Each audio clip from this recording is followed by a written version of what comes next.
Okay, so this is part two. Part one, we essentially did, when was it? Like last month or some time ago? So we're gonna, it was too much for 1 hour, so we turned it into two parts. So hopefully you got a chance to download the handout. It's essentially the same spot. I put all my handouts in the, in a shared folder. So if you could get it. So last time we talked about color type graphics, and today we're going to finish it up by talking about like opening statement, closing statement, better practices, and also how to do better Q&A, right? And should absolutely not use me as an example of what a good presentation looks like. So again, these are from those books that I showed you last time, some of the recommendations from these experts. So the primary author has a PhD in economics. So some of the examples I show you, it's not necessarily clinical examples, but rather like, what you might see in any presentation. So these are the books that I mentioned to you. So mostly the one to the left by Jonathan Schwabish. Did anyone look him up on YouTube? That he has like a bunch of presentations and like pretty good. I mean, who has free time? But later in life, you'll have some free time, hopefully. Okay, so opening statements, right? How do you guys open your presentations? And I definitely did not do an opening statement today. Introduce yourself. Okay, introduce yourself. What else? What are you gonna present? What else? What is it? Learning objectives. Okay, learning objectives. What else? It depends on what we're talking about. Sure. Okay, so here's what usually looks like, right? Introduction, and then now let's say in general, like we're probably interested in presenting your research, right? Let's say what's the conference that you're gonna present your research at? Western States, right? So probably you're going to have introduction, some background like previous literature, your data, methods, results, conclusion, right? So they're saying this is very boring, and this is what most people do. Because, well, unless you're really interested in the research, if you listen to somebody's research, it's going to be very boring, right? So they're saying you need to have an alternative view of how you present your research. And this could be like, doesn't necessarily have to be research. If you're doing a continuing education, right? Similar situation. So you want to start with a hook and a preview. So you want to say something dramatic to grab the people's attention. Okay. So you see, like, so it's instead of that pyramid, it's kind of like a flipped double-sided, because at the beginning, at the end are very important. So at the beginning, you want to have a hook, and then in the middle, you put all the boring stuff, your methods, and all the details, right? And then at the end, you want to be dramatic, your conclusion, your takeaway. And I'm going to tell you exactly why the beginning and end are very important, because most people are going to remember the beginning and the end, and nobody's going to remember, well, I shouldn't say nobody. In general, people are less likely to remember the middle, more likely to remember the beginning and the end. And especially, I want to emphasize the beginning, because we base the beginning usually on, introduction, how's everyone doing, but not, instead of having a punchline. You need to start with your punchline, hook, whatever you want to call it, right? So these are some recommendations for your opening statement. So they say, avoid saying something generic like, thank you for having me, maybe you believe this too, or I am glad to be here, right? You want to start with your hook. Open with the hook and state your major takeaway. You can actually give them the conclusion. And I almost never see this, unless like it's like very experienced speakers at conferences, right? Like, actually start with your key takeaway. Like, by the end of this presentation, I'm going to tell you why, natural furantoin is the best treatment for cystitis, and you should avoid using fosfomycin, right? I actually told you what you're going to take away. So, instead of today, I'm going to talk about treatments of cystitis, okay? You didn't give the takeaway. And you can do different things to make it like more dramatic if you want. And then the third point they make is take advantage of prime recency effect. Have you guys heard of prime recency effect? It sounds familiar to you, prime? I've heard of the term, I don't know what it Yeah, means. okay. Prime recency, or some, I think the research actually called it primacy recency effect. And here's what they did. So this is from the 60s, by the way, nothing new. So they essentially had this is from psychology literature. So they had actually students enrolled in a study, and they said, we're going to show you a bunch of words, and then we're going to see how much you remember. And then they said they did it in sequence, like the words that came at the beginning, the words that came in the middle, and the words that came at the end. And essentially, they found that people remember the beginning and the end, and then less likely to remember in the middle. And this is essentially established in the field of memory. So any memory experts that talk to you about memory, they usually tell you the beginning and the end is important. And essentially, and the other thing that they mention is like, so also keep in mind, so if people remember the beginning, it's usually more related to the long-term memory. And if they remember the last thing you said, it's more of a short-term memory. That's still in their short-term memory, right? So you don't want to just have some stuff in the beginning and some stuff. So you want to have the same stuff at the beginning, at the end, which is essentially your conclusion. So, and there's not a bunch of conclusions you can have. So like if it's your CE, your number 1 or 2 best key takeaways, you want to start with that and end with that, so you make sure that the audience will remember it. Otherwise, nobody's going to remember, right? So they'll do the post. 2 months later, you go talk to people who attended your CE. They're probably not going to remember what the key takeaway was. So there are things you can do. And so this is the picture they have. So on the x-axis, they're looking at primacy, so at the beginning, and then intermediate, and then recency at the end. And then on the y-axis, percentage of words that people will remember. So you see much higher at the beginning and at the end. Okay. So you should take, and that's why this looks like this. So you see the hook and the conclusion. You should spend most of your effort and energy of having really good punchlines, because that's what people are more likely to remember, the beginning and at the end. And the beginning, nobody's gonna remember what statistical software you used or what methodology. I mean, some people do, right? But that's probably not what you want people to take away. Okay, so I'll let you read this. So these are a couple of examples. So this is one example. And again, this is an economist writing, so it's not. So I'll let you read this. Hello.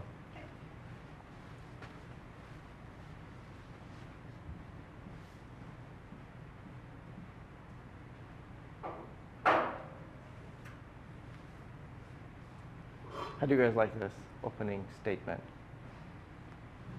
No? So here's an alternative.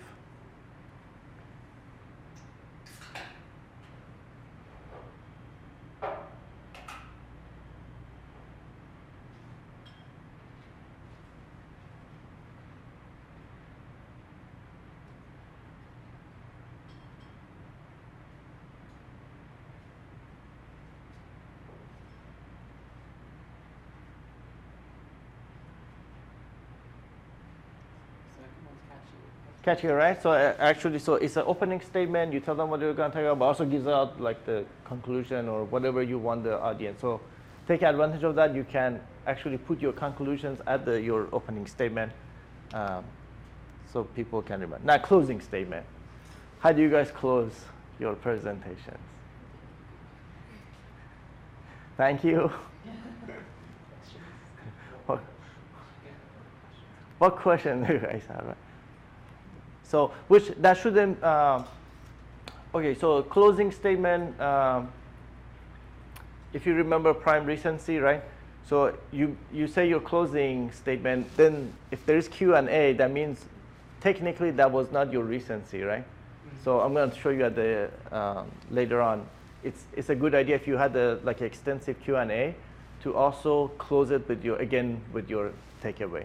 Okay, so you say, okay, I'm going to answer the last question, and then you answer the question and say, okay, hopefully you state your takeaway. That way people didn't forget. Okay, so here are some recommendations for closing statements. So avoid closing with the details and caveats of your work, right? So the presentation was the time to talk about a lot of the limitations, all the details. By the time you get to your closing, we don't have time for that, right? So just get to the punchline. Next, they say focus once more on your headline and highlight the important message you want everyone to take away from your presentations, like I said. Memorizing the opening and closing statements can be useful. Now, in general, I think we don't think about memorizing opening and closing statement because it's usually opening is like introduction and then closing is like thank you. And what question do you have? So we hardly think of memorizing. But if you have carefully written a statement that you're gonna have a punchline in it and make sure that you move people, you touch people, tap into emotions. I mean, it depends on your topic, but sometimes you can tap into emotions, right? So if you do have something like that, which you should, it's a good idea to memorize it. So here are a couple of examples. So I'll let you read this example of closing statement.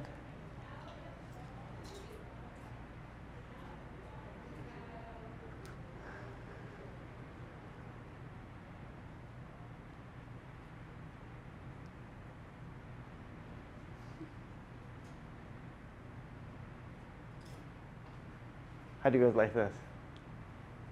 Good? Here's a better version.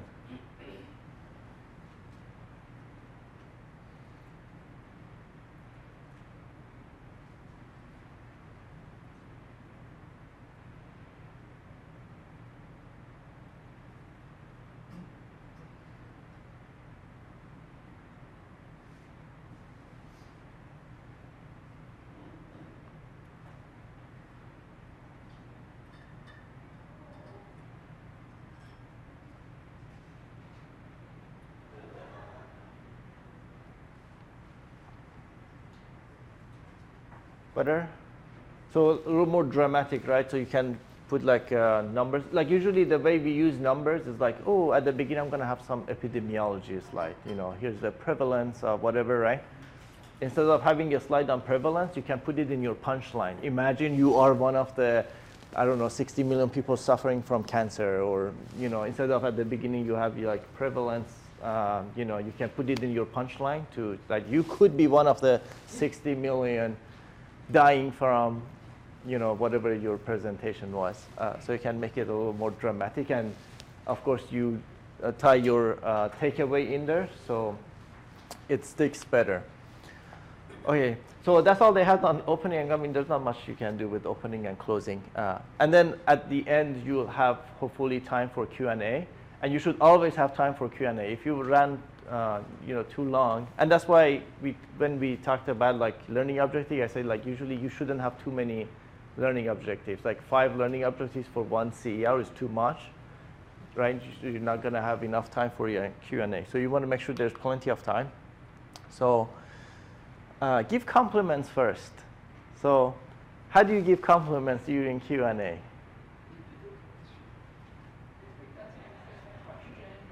Yeah, great question, right? I was thinking, that's a question that I have considered. That's I've been thinking about it. Like you can do so, because it's easy to jump into like you're thinking like, oh my God, what am I gonna give as an answer, right? But also if you have practiced this also gives you more time to think about formulating your answer. So you buy yourself some time, So give compliments first, and also it puts them at ease too. So they may be less aggressive with their follow-up questions. I don't know. It depends on the setting. Okay, repeat or paraphrase the question, and I'm pretty bad at this. It's always good to repeat your question, especially if it's a big room and you have a microphone. You ask me a question, the person in the back didn't hear, and you just give the answer, and then the person has to kind of guess what the question was, right?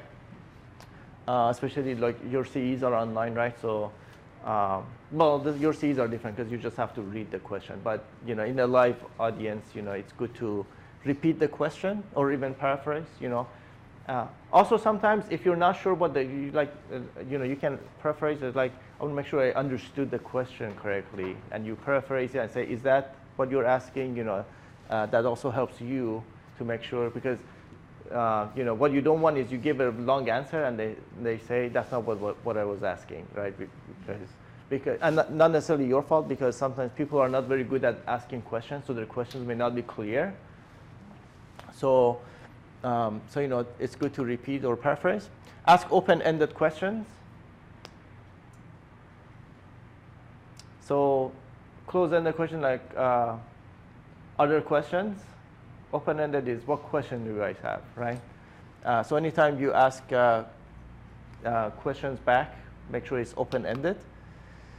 When the Q&A session comes to an end, this is what I was trying to tell earlier. Take the opportunity to restate your closing statement so that your audience lives with that in their heads, right? So prime recency idea. So because Q&A, sometimes if you finish early, right, your Q&A might be 15 minutes, right? So that actually makes it much longer from your conclusion. So you have a good opportunity to restate your conclusion at the end of the Q&A just to make sure. Okay, so opening statement, closing statement, Q&A, and now in general, these are some recommendations they had for presentation in general. So throughout the presentation, so the first one is you probably don't want to memorize your presentation. Now, opening and closing is fine, right? You don't memorize your entire, don't write a script and memorize it. And I know some people do that.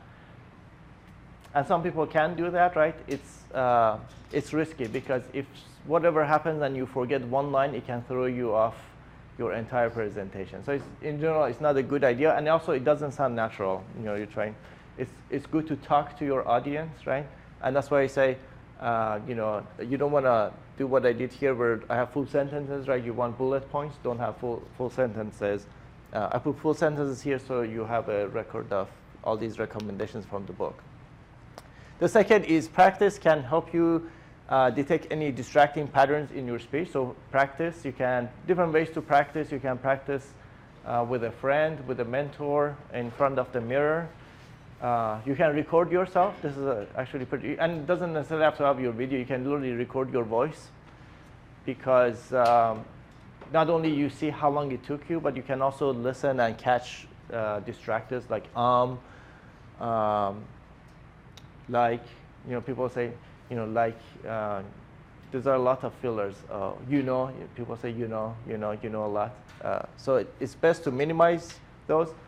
I'm not going to say you have to absolutely eliminate it. A couple of these in occasion is fine. And in fact, psychology research says these are actually good for your brain. So anytime you say it actually helps your brain being like thinking and being creative, but it's very bad for the audience. So the audience doesn't want that, and that's why people say don't minimize your fillers with just because the audience doesn't like it, but it's actually good for your brain.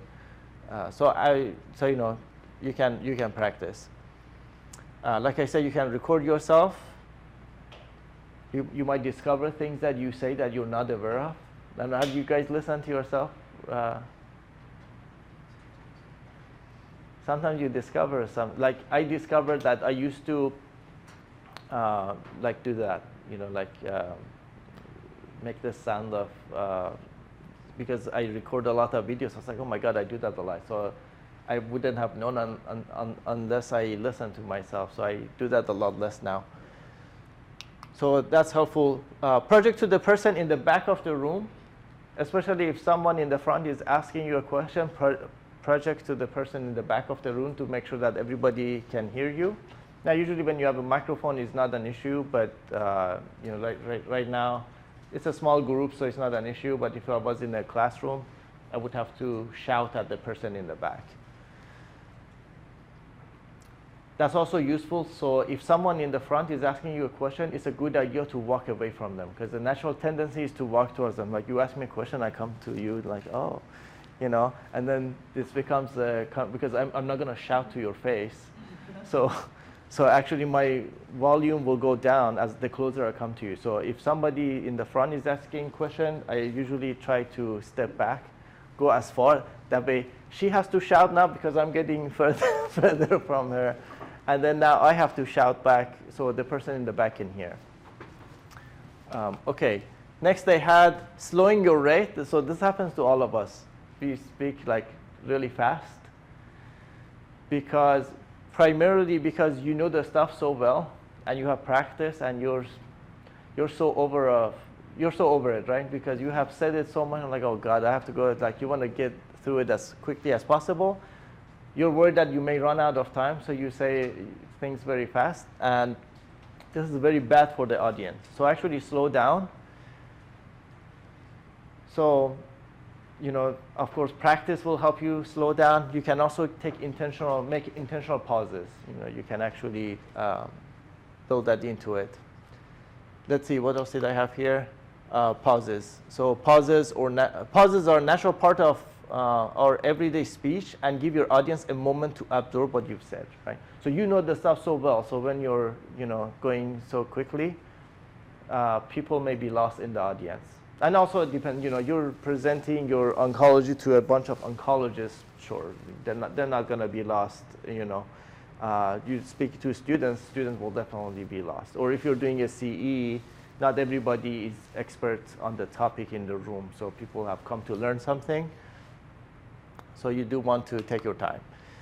The silence can be powerful, building tension and anticipation as your audience waits for you to make a point or reach a conclusion. And I'm pretty bad at this. I have not used pauses that much.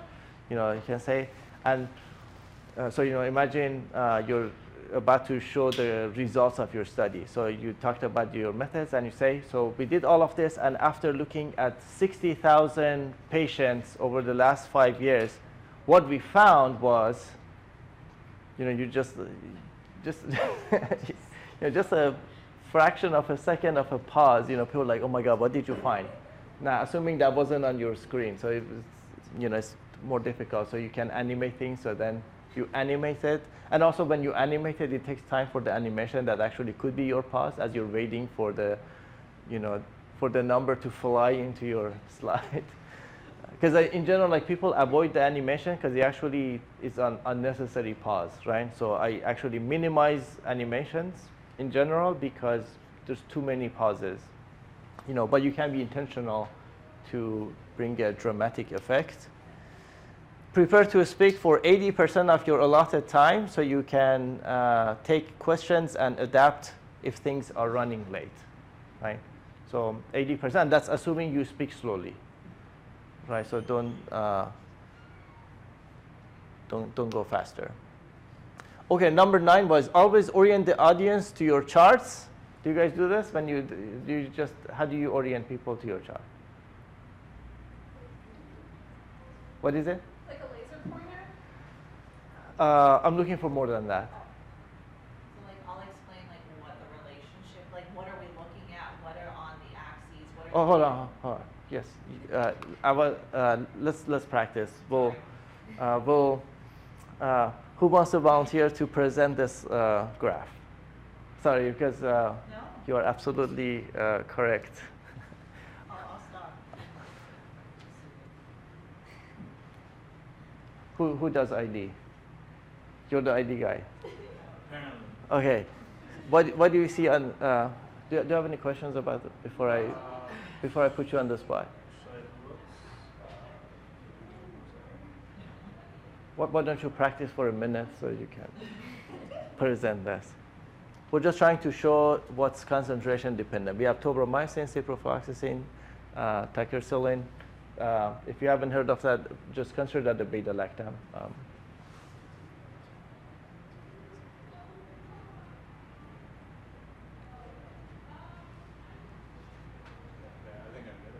Okay, go for it. So over here we have a figure that plots the colony forming units over a period of time after initiation of 3 different antibiotics, tobramycin, ciprofloxacin, tacrolimus. Each antibiotic we've plotted the colony forming units for isolates with different MICs. That's the part that was throwing me off, like what that MIC Okay. is, but I'm guessing, I want to say it's like, 24 times the MIC, duh, 16 yeah, times the Yeah, it's their fault for that, but they shouldn't have said MIC, but that's okay. Yeah, okay, so at different concentrations of the antibiotic, Yeah. yeah, that makes sense why there's a control. different concentrations of antibiotics plotted over time. So time 0 would be the initiation of antibiotics, and then plotting the growth of bacteria. Okay, that's very good. Good? You guys like that? Excellent. Okay, so in general, you, like Dr. Sierra was saying, you want to say what's on the axis.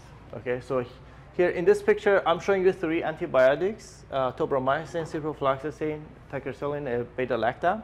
On the x-axis, or you can say in the horizontal axis, we are looking at time in units time.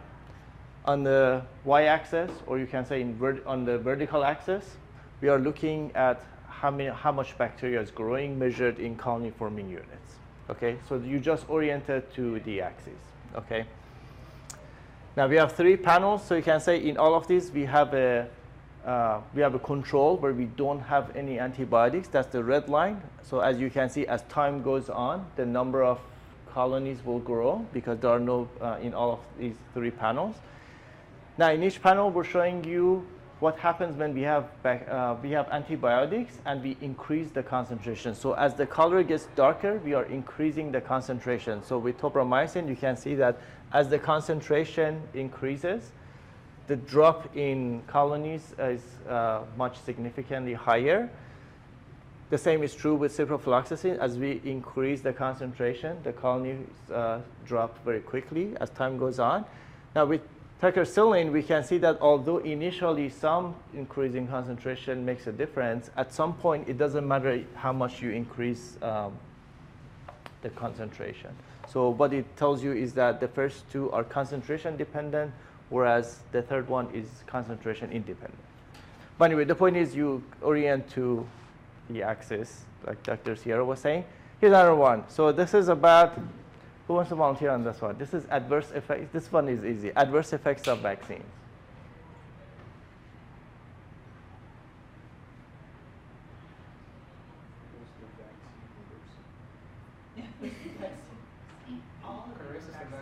Have you guys seen charts like this?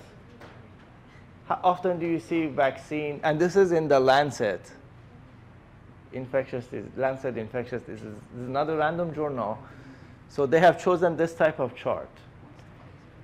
So, and I'm using this as an example because if you're shocked to see this right now, your audience is definitely unfamiliar with this. So, which brings the point of orienting the patient, not the patient, the audience to your charts. So, okay, so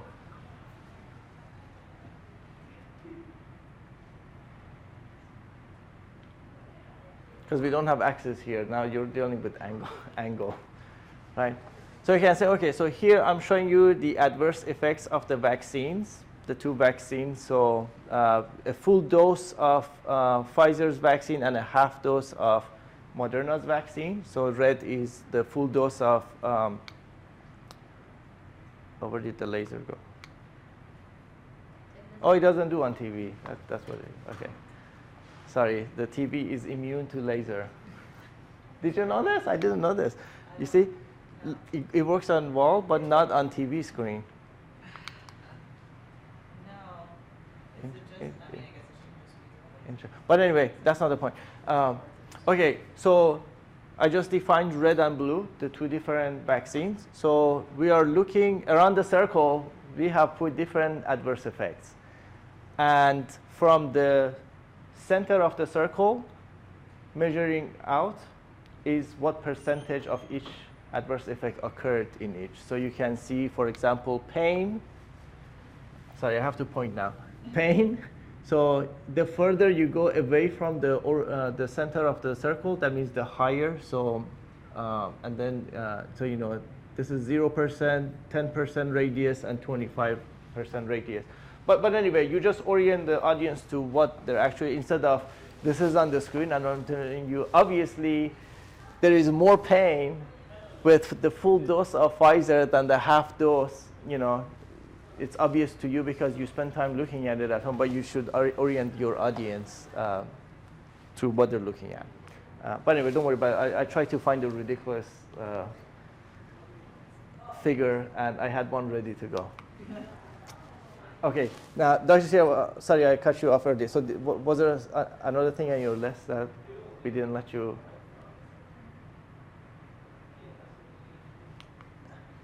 So we talked about the axes and what each panel is, point to the panel. Yeah. I mean, and just making sure and you did it, but just making sure the emphasis is on the applications. Yeah. Yeah. Okay, sounds good. Next we have stay in the center of the room or just off to the side of the screen instead of behind the podium. So, it depends on your setting. So it's usually good not to, and I know sometimes when you're nervous, this is like a safe space behind the podium, right? People cannot see you if you're shaking, if you, but in general, it's, you can have a better conversation if you come around and be closer so you're not hiding, and they can see your body language much better, Another option is to simply stand next to it. So sometimes, so I have a clicker now. If I had to constantly hit next on here, right? So I can be close by, so I can easily hit the button on the keyboard so I can go next. Don't apologize. Have you participated presentation and like let's say it's not advancing, people say, oh, sorry, I'm sorry, I apologize, right? It's not your fault. Like, don't apologize, and nobody is gonna write in your evaluation, oh my God, remember when your slide was not advancing, you forgot to apologize. It's unnecessary, and when you apologize, it just brings more attention to it. So just work on it and just move on. No need to apologize. Maintain good posture. So that's self-explanatory. Smile and look, so it actually makes a difference. So if you're like, I mean, it's difficult for me to emulate that, but because you may be tired, you woke up at 4 a.m., you went 2 rounds, and then your CE was at 2 p.m. You're out of energy. You may have had, I don't know, a lot of stuff going on. The attending was so rude today. So many things. So they could have drained your energy. There's nothing left. So it's easy to look uninterested in your topic. So just keep that in mind. Make sure you smile and sound like you're interested. And I'll show you some techniques later with what you can do with your body. Use small natural gestures. Walk if there is a space. Don't walk too much. I know if you walking too much is. It's okay to occasionally, walk so you can address, especially if you have a big, you don't just want to stand in one spot because the rest of the audience feels neglected, right? So occasionally it's okay to walk around, but also don't walk too much, because I have also found that there's like 50-50 on this. Some people, so this is what I learned in residency. Every time I did presentations and feedback came in. I don't think you guys get feedback on your CEs, but if you, right? There's no feedback from the audience coming in. Right? There is. I just don't know if they receive it. Oh, I see. Did you receive feedback? You Yeah. did? Okay. It's a little, like spreadsheet. Yeah, perfect. Oh, okay. Yeah. Yeah, and your CE was virtual anyway. But anyway, I remember, so I walked a little bit during my CE back in residency. So half of the people loved it, and half of it absolutely hated it. So, and it was a good, probably like 30 or 40 people in attendance. So it was not a small sample. But anyway, so I say try not to walk too much, but a little bit is okay. Uh-oh, did the battery die? Okay, the battery died on this, so I'm manually operating. Dress well. When in doubt, opt for more formal dress over more casual. Maintain eye contact, so that's why I mentioned, you want to speak to the audience, don't just memorize the script. And, when you're having a conversation with people, you can have excellent eye contact. Next, know your limits. What does that mean to you? How much you can fit in your time. Say that again. Know like how much you can fit and hear a lot of. Sure, sure. Don't put too much in your side. What else? Some people don't understand. For sure, don't put anything you don't understand. But here's some of the other stuff that they were also meaning here. If you're not funny, don't tell a joke. Right? Because that could backfire. Or if you're not good at telling stories, don't tell a story in the middle of, that's what I mean. Know your limits. So if you know you're very funny and you want to put a little humor in there, that's absolutely fine. But what you don't want is, if it's not your thing, don't go there. So that's what I mean. Know your limits. Now, don't turn your back to the audience. So like, if I come and here, I'm showing you, now I have your back. I have my back to you, right? So in general, don't have your back to the audience. So when you walk, just still face the audience as you're walking, And I think I have a video on this. How much time do we have? Okay, I'll come back to, remind me to come back to the video. I want to make sure we don't run out of time. Sorry.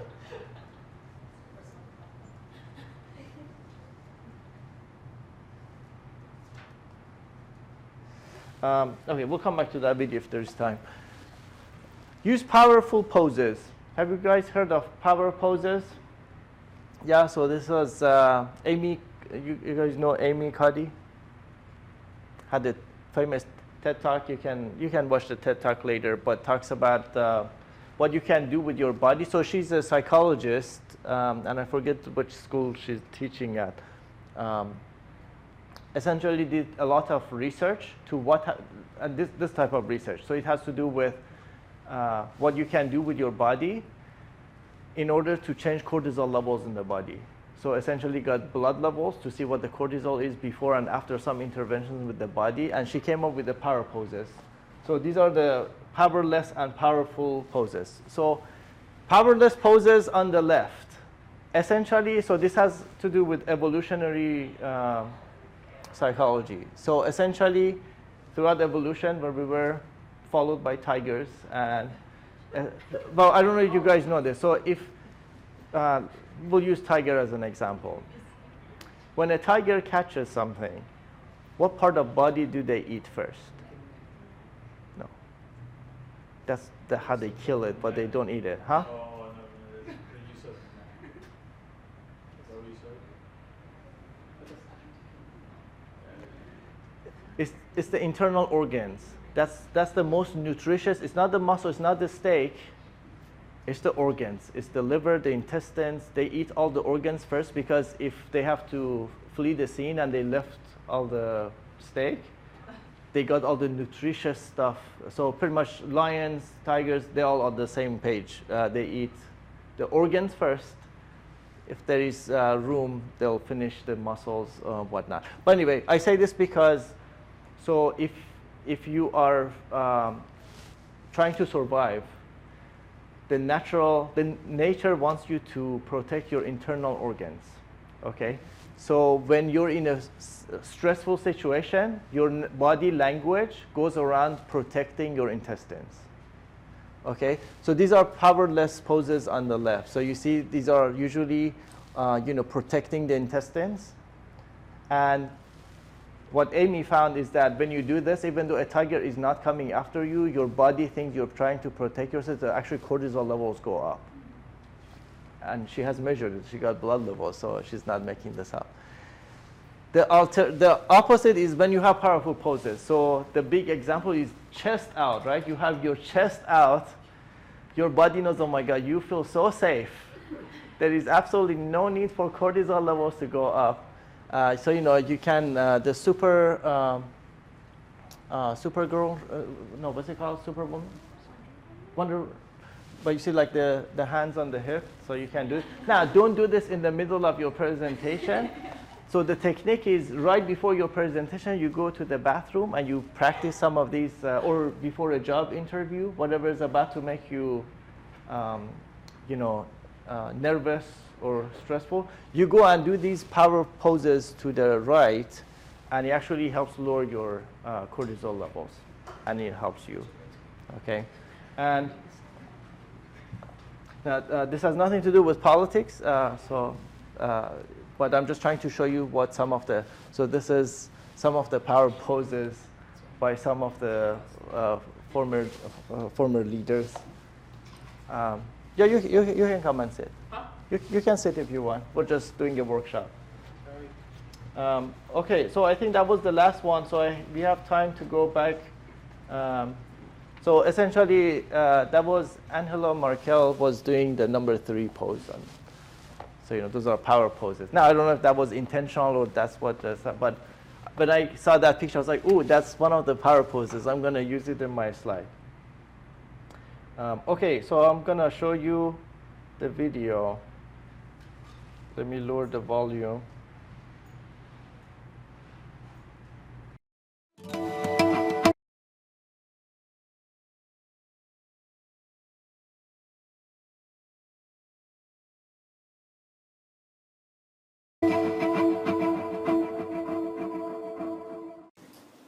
What makes one an exceptional presenter? Is it flashy visuals? Is it the tone of voice? Is it the actual message or content? Or does it have something to do with body language, our gestures, and our stance?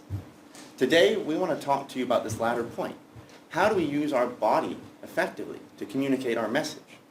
Because we have so many great ideas here, but if they remain in our head, don't actually link up with the audience, our message will not have arrived. Our message will not have resonated with the audience. So body language plays a powerful role in how we communicate. And unfortunately, body language can also distract. We've seen this clip before of Michael Bay, right? He speaks, the teleprompter, he loses sight of what's happening, the teleprompter doesn't sync up, and he struggles. And all you see is his body moving around, and he's nervous. He's exuding it. So I want to give some color commentary as we rewatch as a class what is happening. So his stance at the beginning, it's okay, but his hands, he's meshing them, and now he's starting to turn from the audience. Again, his hands are clasped. He's looking a bit down, not at all of you, the audience, and he spins. He shows his back to the audience, and he can't regain composure. He's swaying back and forth. He's looking down. He's avoiding the audience. His nerves are coming out. Again, his hands, he's wringing them. And now I think he's looking at the back of the stage. That's the exact opposite place from where you want to actually look. He's incredibly nervous, and now he exits stage. We all want to avoid our own Michael Bay moments when we communicate. The last thing we want at a startup pitch or a meeting is to have that happen, is to have the body language take over from the message. If we lose sight of what our body is doing, all people can pay attention to is the body itself, right? It'll take over. So that comes down to not only can it distract, but the body language is your superhero, right? That it can change, it's your superpower, sorry, not a superhero. You're the superhero. But it's your superpower in the sense that we can utilize it to enhance and communicate with every person in the audience. We want to talk about that today from 3 vantage points. Colin is going to get us started in talking about how posture breeds success. Jung Joon is then going to talk about how gestures to strengthen your message. Finally, Jennifer is going to close us out with how we think about the body posture of you, the audience, and how to interact with that. Colin, take us away. Communication begins before you even open your mouth to speak. Your audience's first impression of you is your posture and your position. And so it's important to know both how to stand as well as where to stand. And perhaps it's fairly obvious, but you should stand facing the people you're talking to. Don't stand facing your visuals and turning your back to the audience. That's not what we want to do. We can't communicate that way. It's also important to know where you're standing in the room. A position of strength in this room is somewhere in this center box. As long as you're moving around in the center, you're doing pretty well. Where you don't want to be is off in the corner cowering, or especially in front of any distractions. And this room is pretty good. It doesn't have that many distractions, but there is a window. And outside this window, there are cars, there are buses, there are bikers. And when I was standing over there, probably about half of you could see in your peripheral vision outside the window. And if a car were to drive by, your instinct, your reaction would be to look out the window, and that would break your concentration and our conversation. And we don't want that either. And now that you know where to stand, it's important to know how to stand. So we're going to demonstrate a few positions, a few bad positions, that we've seen from us and some of you guys, and even from the presentations earlier today, that you shouldn't do. And the first one is hands in your pockets. This comes off as nonchalant, your shoulders tend to roll forwards, and it's very difficult to convey a strong message from this position. The second one is hands on your hips. When your hands are on your hips, you tend to look overbearing and powerful. And the third one is the fig leaf. This is where you're protecting your family jewels with your hands. And while it also looks timid, it's especially bad when you decide to gesture from this position. I want to show you something.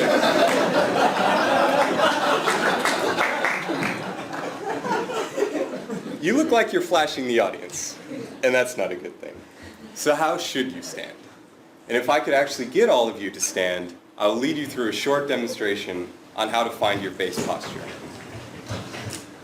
So once you've stood, be mindful of the people next to you and place your feet hip-width apart. Close your eyes and look up towards the ceiling and lift your hands above your head. Get a good stretch underneath your shoulders and let your arms drop to the side. When you open your eyes, look down. This is your base posture. Thank you very much for participating. You guys can sit down now.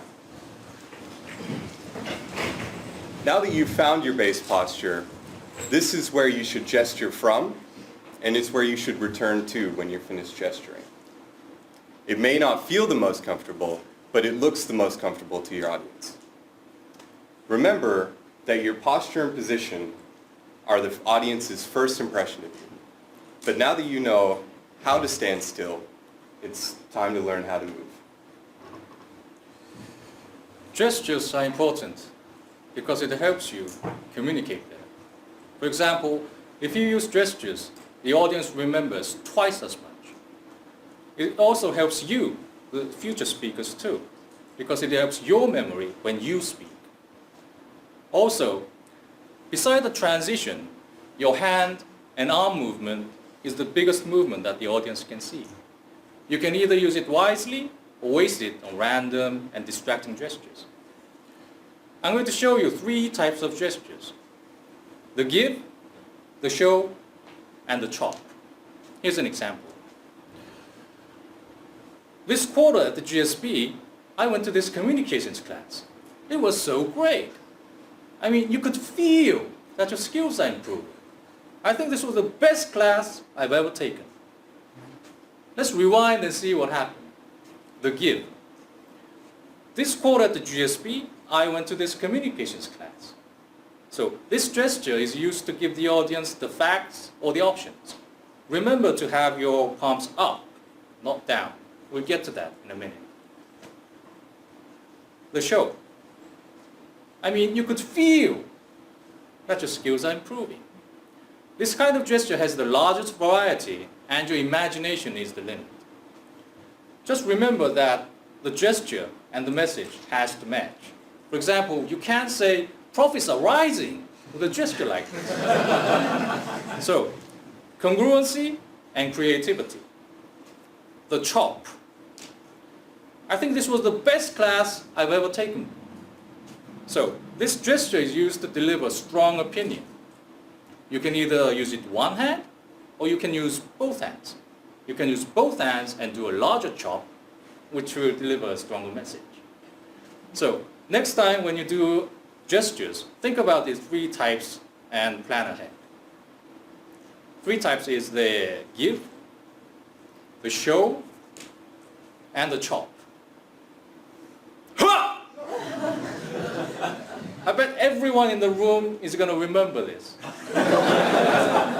Gestures work. That's the message. Another subject is about having your palms up. So, I'll give you an example. People on the right, please rise and move to the left. I'll do it slightly different this time. People on the left, right, please rise and move to the left. One more time. People on the right, please rise and move to the left. Do you see the difference? Which one do you think would make more people move? The first one, yes. According to the study, if you have your palms up, 84% of the audience complies. If you have your palms down, 52%. If you have your fingers, 28%. Never use your fingers at your audience. It looks just arrogant, and only politicians use that. Clinton used it. I did not have sexual relations with that woman. It looks bad back then, looks bad now. So never use it. And last but not least, avoid the T-Rex gestures. For example, people on the right, please rise and move to the left. No matter what you do right, I mean, it looks silly. So loosen up, everybody. Always remember that gestures are there for you and the audience to make a deeper connection. So far, we've talked about the audience. Now it's time to focus on you, the audience. As Jongjun and Colin and Matt described, we've been focusing on the body language of the speaker. But let's not forget, who's the real hero here? As we learned in our first week of class, it's not me, the speaker, it's you, the audience. But what happens when the audience doesn't realize that they are on this hero's journey? Have you ever seen an audience that looks like this? Have you ever been that audience? It's okay, we all have. Whether we're playing on our phones, falling asleep and nodding off, looking at the clock, and calculating, can we make an escape from this room? We've all done it. But the thing is, it's the speaker's responsibility to understand what's going on with their audience, and body language is a powerful way to assess that. As a speaker, we can be so focused on our own body language that we never even notice what the audience is doing. And it's important to change that. So I want to share 3 strategies for how you can engage with your audience better by developing more observational skills. So first of all, absolutely be using the gestures and body language tools that we've talked about today and over the course of the quarter. But the second thing is to notice. Of course you're going to be looking for eye contact, but look beyond it. Look at how your audience members are sitting. Are they fidgeting? Are they moving? Are they leaning forward, looking engaged and taking notes? Or are they zoning out? If your body language, your eye contact, and your efforts at being compelling are not working, then you can go deeper. You can try to surprise the audience with a question or use some humor. Or you can disrupt the audience. As students, we hate being cold called, but we know it's effective, right? Jason, what's your favorite color? Okay, very good. You got that one. As we all know, it's the fastest way to re-engage with the conversation with the speaker, so don't be afraid to use it. It's so important to keep your audience on track because they're the hero and it's their journey. Remember how Nancy Duarte told us that we are the Yoda to the Luke Skywalker, and our job as the speaker is to keep the hero on their journey. With that in mind, I think we've talked about 3 concepts that really remind each of us about how body language is your superpower. Use it, become that superpower, become that superhero, and we welcome any questions you have on how to stand strong, gesture effectively, and engage with the audience. Thank you. Okay, that was it. What question do you guys have, and what did we miss, Dr. Sierra?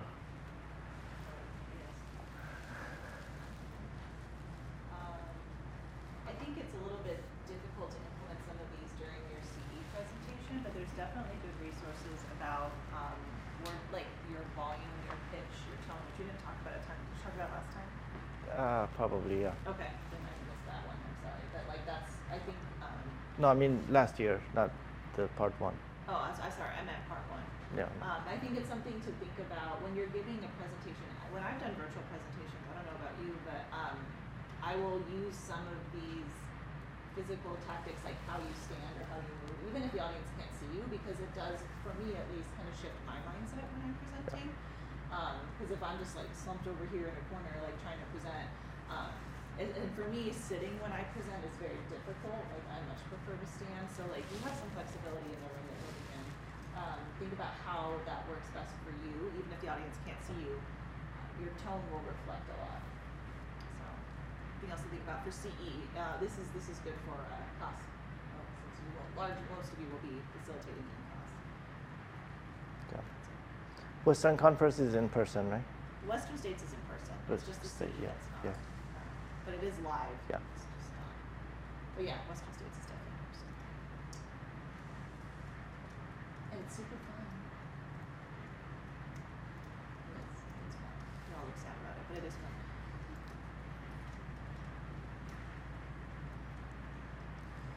What question do you guys have?